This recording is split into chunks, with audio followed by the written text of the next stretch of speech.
गुरुत्व समर्पित कर दिया श्री भरत को और स्वयं समझब कहब करब तुम जोई। अब जरूरत पड़ेगी तो वशिष्ठ भरत से पूछेंगे क्या करना है।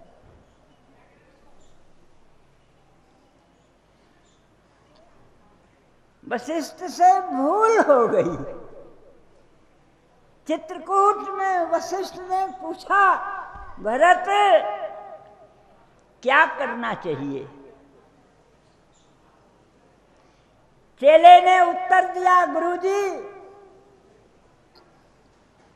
अयोध्या में पूछते आप। भानुवंश भे भूप घनेरे अधिक एक टेक बड़े रे जन्म हेतु सब कहाँ पितु माता कर्म शुभ दे विधाता दलि दुख सृजय सकल कल्याण यश यशीष राउर जग जाना सो गोसाई विधि गति जहि छे की सकई कुटारी टेकी जो टेकी। श्री भरत जी ने कहा, बूझिय मोहि उपाऊ अब। जब सब चौपट हो गया तब हमसे पूछते हो, पहले पूछते। वशिष्ठ ने कान पकड़ा कि अब पहले पूछ लिया करूंगा, हमसे गलती हो गई, अब कोई काम होगा तो मैं तुमसे पहले पूछ लिया करूंगा। यह वह महासागर है जिसमें सागर विलीन हो जाते हैं अपने नाम और रूप को छोड़ करके। बलदेव उपाध्याय लिखते हैं कि समुद्र में सुमेरु के डूबने की तो कल्पना की जा सकती है। समुद्र में सुमेरु के तो डूबने की कल्पना की जा सकती है, लेकिन यह वह महासागर है जिस सिंधु के बिंदु के एक कण में सुमेरु को डूबते देखा।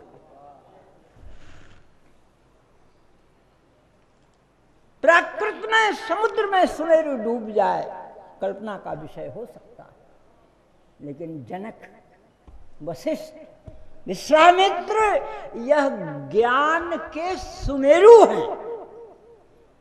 इनकी ऊंचाई का कोई ठिकाना नहीं। ज्ञान में ऊंचाई होती है, भक्ति में गहराई होती है। यह ज्ञान के सुमेरु हैं, लेकिन इस सिंधु के बिंदु के कण मात्र में, बिंदु में भी नहीं। बिंदु का कण समझते हैं, सीख डुबो करके बाहर निकाला, उस पर जो बिंदु लटक रहा है उसको पत्थर पर पटक दो तो वह छिटक जाता है, उसको बिंदु कण कहते हैं। गोस्वामी जी लिखते हैं कि जासु बिलोकी भगति लवलेशु प्रेम मगन, डूब गए मुनि गण मिथिलेशु।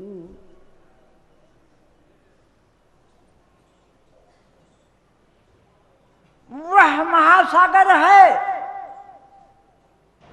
जिसके बिंदु के एक कण में सुमेरु डूब जाता है। और ध्यान से सुनो, श्री राम, राम समुद्र है, राम समुद्र है। श्री राम के गांभीर्य का निरूपण करते हुए श्रीमद् गोस्वामी श्री तुलसीदास जी श्री काग जी के श्रीमुख से कहलवा रहे हैं, सिंधु कोटि सतसम गंभीरा। श्री राम, ये तो एक एक सागर की बात मैंने करी है। वशिष्ठ, विश्वामित्र, जनक आदि एक एक समुद्र हैं। श्री राम में करोड़ों करोड़ों समुद्र का गांभीर्य। लेकिन वह करोड़ों करोड़ों समुद्र का गांभीर्य लिए हुए श्री राम वह भी इस महासागर में डूब जाते हैं, विलीन हो जाते हैं। मैं नहीं कह रहा हूं, तुलसीदास कह रहे हैं। कहा तो भरत गुणशील स्वभाव प्रेम पयोधि,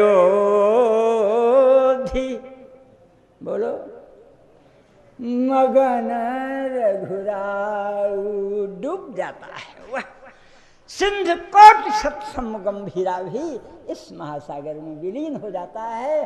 अस्तम गच्छन्ति नाम रूपे। पूज्यपाद श्रीमद गोस्वामी श्री तुलसीदास जी कहते हैं कि मैं उन श्री भरत जी के श्री चरणों की प्रथम वंदना करता हूं। प्रणव प्रथम भरत के चरण। मेरे प्यारे, आपने श्रवण किया, अनेक मंदनियों की वंदना करने के बाद भी जब श्री भरत की वंदना करते हैं तो कहते हैं प्रणव प्रथम।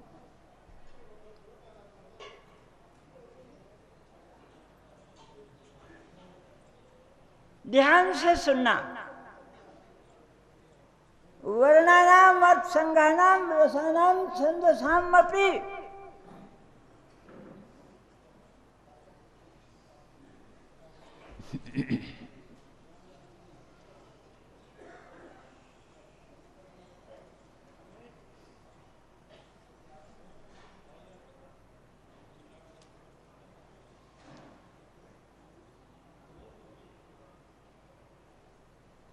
ध्यान से सुनना।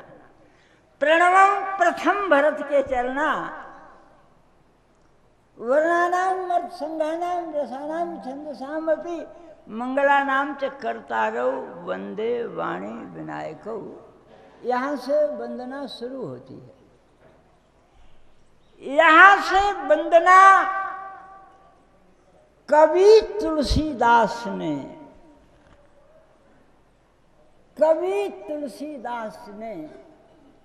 कवि परंपरा का निर्वाह करते हुए मस्तिष्क से वंदना की है।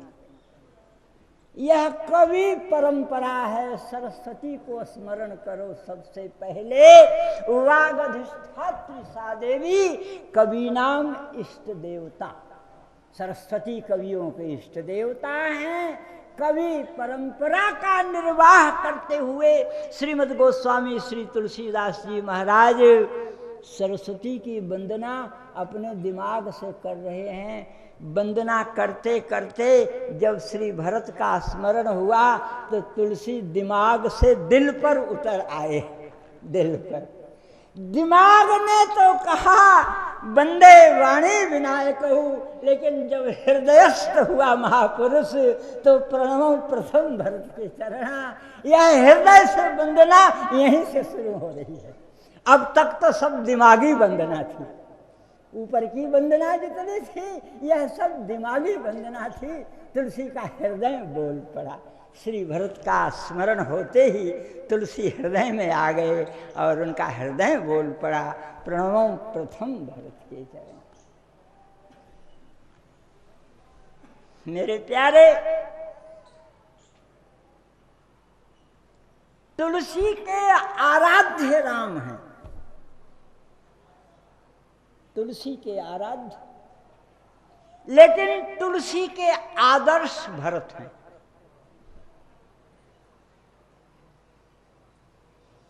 तुलसी के आराध्य राम हैं, लेकिन तुलसी के आदर्श भरत हैं। राम में, राम के नाम में, राम के रूप में, राम की लीला में, राम के धाम में, राम के शील में, राम के स्वभाव में इतनी ताकत नहीं है कि जो तुलसी को राम का भक्त बना दे। यह ताकत तो श्री भरत में है। मैं नहीं बोल रहा हूं, तुलसी खुद कह रहे हैं। सिया राम प्रेम पीयूष पूरण होत जन्म न भरत को, मुनि मन अगम यम नियम सम दम, विषम व्रत आचरत को, दुख दाह दारिद्र दंभ दूषण, सुजस मिस अपहरत को, कलिकाल तुलसी से सठनी हठ राम सन्मुख करत को।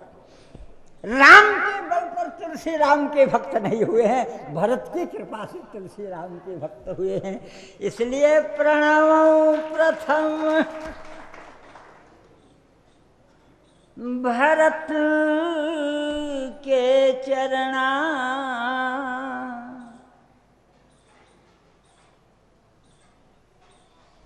मेरे प्यारे कबीरदास जी ने कहा है, गुरु गोविंद दो खड़े काके लागू पाए। ठीक है, गुरु और गोविंद एक जगह खड़े हों तो पहले किसको प्रणाम करें? कबीरदास जी ने फैसला कर दिया बलियारी गुरुदेव को, जिन गोविंद जी को बताया। गुरु और गोविंद दोनों ही एक जगह खड़े हों तो पहले श्री गुरुदेव को प्रणाम करो।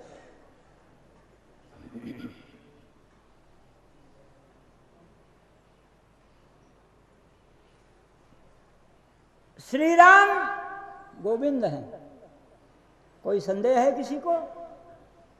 गोविंद गो पर द्वंद्व हर विज्ञान घन धरणी धर्म, गोविंद हैं श्री राम। श्री राम गोविंद हैं और भरत प्रेम है। प्रेम को गुरु कहा गया है, प्रेम को गुरु कहा गया है। प्रादुर्भाव दिनेन येन गणितो हेतुस्तनीयानपि, क्षीये तापिन चापराध विधिना नत्या नयो वर्धते, पीयूष प्रतिवादिनस्त्रिजगति दुःखद्रुह सांप्रतम, प्रेम्णः तस्य गुरोः किमद्य करवै वांग निष्ठता लाघवम। प्रेम्णः तस्य गुरोः, अगर हम मानते हैं कि श्री भरत प्रेम हैं तो प्रेम गुरु है। श्री राम गोविंद हैं, इसलिए प्रणवम प्रथम भरत के चरणा, दासु नेम व्रत जाय न वर्णा।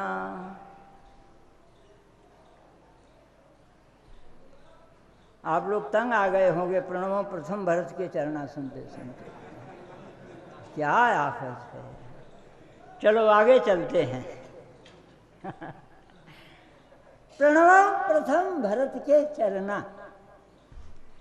तुलसीदास कंजूसी कर गए, भरत की वंदना करने में कंजूसी कर गए।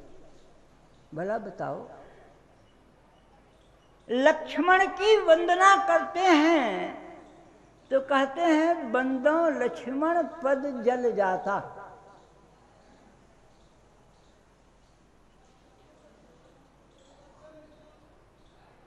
श्री तुलसीदास जी श्री लक्ष्मण की वंदना करते हैं तो कहते हैं कि श्री लक्ष्मण जी के चरण कमलों की वंदना करता हूं। बोलो, बंदों लक्ष्मण पद जल जाता। शत्रुघ्न की वंदना करते हैं तो कहते हैं रिपुसूदन पद कमल नमामि। शत्रुघ्न के पद कमल को मैं प्रणाम करता हूँ। राम की वंदना करते हैं तो कहते हैं पुनिमन वचन करम रघुनायक, चरण कमल बंदों सब लायक। भरत ने क्या गुनाह किया था कि कहते हैं प्रणवों प्रथम भरत के चरणा। अरे एक जोड़ देते पंकज कमल बारिज नीरज, कछु तो जोड़ देते, लगा देते। बोलो क्या इन कवियों की बात है, न जाने किस धुन में रहते हैं। बोलो, तमाम बानर भालुओं को भी कह दिया लेकिन भरत को नहीं कहा। प्रणवों प्रथम भरत के चरणा। मेरे प्यारे, आगे श्री भरत को कहते हैं राम चरण पंकज मन जासु, लुब्ध मधुप यो तजय न पासु। सबके चरण कमल हो सकते हैं, लेकिन भंवरा का चरण कमल नहीं होता है, वह तो कमल में बैठता। श्री भरत जी को श्रीमद् गोस्वामी तुलसीदास जी अगली अर्धाली में भ्रमर कहने जा रहे हैं। तो कमल तो श्री राम को ही रहने दो, रामचरण पंकज मन जासु। प्रणमम प्रथम भरत के चरणा। बहुत बहुत डूब कर तुलसीदास श्री भरत की वंदना कर रहे हैं। मैंने निवेदन किया, मस्तिष्क से उतरकर हृदय में आ गए हैं। कहते हैं जास नेम व्रत जाइन वर्ण। आप सब लोग श्री रामचरितमानस का पाठ करने वाले हैं। वंदे वाणी विनायकों से लेकर के बंदो नाम राम रघुवर को तक वंदना ही है, विविध वंदना है। आप पढ़ेंगे जाकर के, मैंने पढ़ा है, देखा है। जिस किसी वंदनीय की वंदना की गई है तो पूज्यपाद श्रीमद् गोस्वामी श्री तुलसीदास जी ने यथासंभव उनके गुण, उनके स्वरूप, उनके शील, उनके स्वभाव, उनके प्रभाव, उनके तत्व, उनके परत्व, उनके महत्व को यथा किंचित दर्शाने की कोशिश करी है। किसी भी वंदनीय की वंदना में जाइन वरना शब्द नहीं आया है। कुछ न कुछ कवि ने सबको कहा है, लेकिन श्री भरत की वंदना का जब प्रसंग आया तो प्रारंभ में ही हाथ खड़े कर दिए। जास नेम व्रत जाइन वरना। प्यारे, यह तुलसी नहीं बोल रहे हैं, नारद बोल रहे हैं। अनिर्वचनीयम प्रेमस्व। तुलसीदास को ध्यान है, मैं किसी राजकुमार की वंदना नहीं कर रहा हूँ, मैं वैकुंठेश की वंदना नहीं कर रहा हूँ, मैं प्रेम की वंदना कर रहा हूँ। प्रेम वंदनीय तो हो सकता है, लेकिन वह विवेच्य नहीं हो सकता है। प्रेम आस्वाद्य तो हो सकता है, लेकिन वह आलोच्य नहीं हो सकता है। अनिर्वचनीयम प्रेम स्वरूपम। उस मर्यादा को ध्यान में रखते हुए मैं किसकी वंदना कर रहा हूँ। राम की वंदना में कवि कह सकता है, लक्ष्मण की, भरत की, शत्रुघ्न की, ऋषियों की, मुनियों की, देवियों की, देवताओं की वंदना में कवि कहने की सामर्थ्य रखता है। लेकिन जब प्रेम देवता सामने खड़े हुए तो कवि को कहना पड़ा, जास नेम व्रत जाइन। पराजित हो हमारा कवि। कौन? नाना पुराण निगमागम सम्मतम जद रामायण निगदितम कुछ जन्यतोपि। यह कहना साधारण किसी विद्वान के बस की बात नहीं है। नाना पुराण, अष्टादश पुराण नहीं, नाना पुराण, निगम, आगम और भी जितनी रामायणें हैं उन सबका जो सार सम्मत है, और कुछ और भी अलग से मैं कह रहा हूं। नाना पुराण निगमागम सम्मत का दम भरने वाले तुलसीदास जी भरत की वंदना में कहते हैं कि जास नेम व्रत जाएंगे। नहीं वर्णन कर सकते, इसलिए कि वह अनिर्वचनीय है। अभी मैंने कहा प्रेम के विषय में कुछ भी कहना उसकी महिमा को कम करना है। प्रेमणः तस्य गुरोः कि मध्य करवई वांग निष्ठता लाघवम। वह लाघव हो, महिमा नहीं होगी। वंदना की जा रही है महिमा बखान करने के लिए, लघु बनाने के लिए, लाघवता देने के लिए नहीं। जास नेम व्रत जाइन वरना।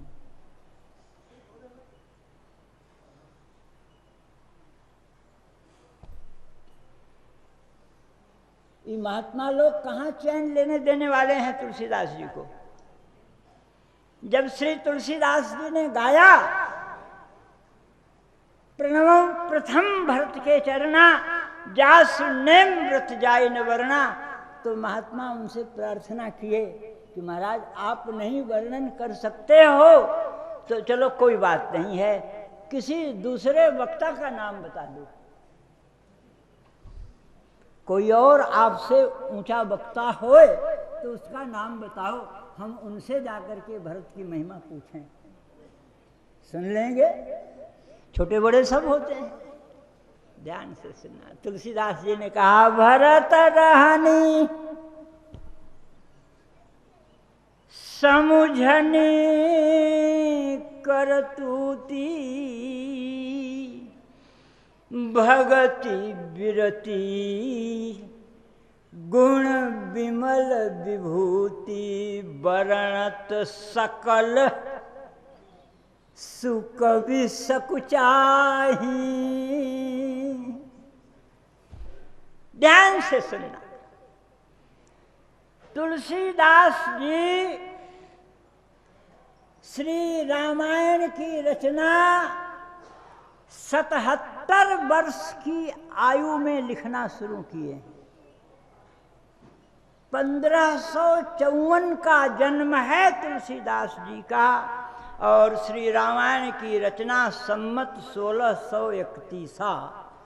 करऊं कथा हरिपद धरि सीसा। ठीक है, कितना हुआ? 77 साल हुआ। मालूम है 77 साल तक तुलसी क्या करते रहे? मेरे प्यारे, देवी देवता मनाते रहे। 77 साल, ध्यान से सुनना, 77 साल तक देवी देवता मनाते मनाते मनाते मनाते तो तुलसीदास जैसे तैसे मुश्किल से कवि हुए हैं। हम लोग तो एक ही दिन में कवि हो जाते हैं, बिना सरस्वती को मनाए ही कवि हो जाते हैं। तुलसीदास ने 77 साल देवी देवता मनाए, तब जाकर के सुनो आप, शंभु प्रसाद सुमति ही हुलसी,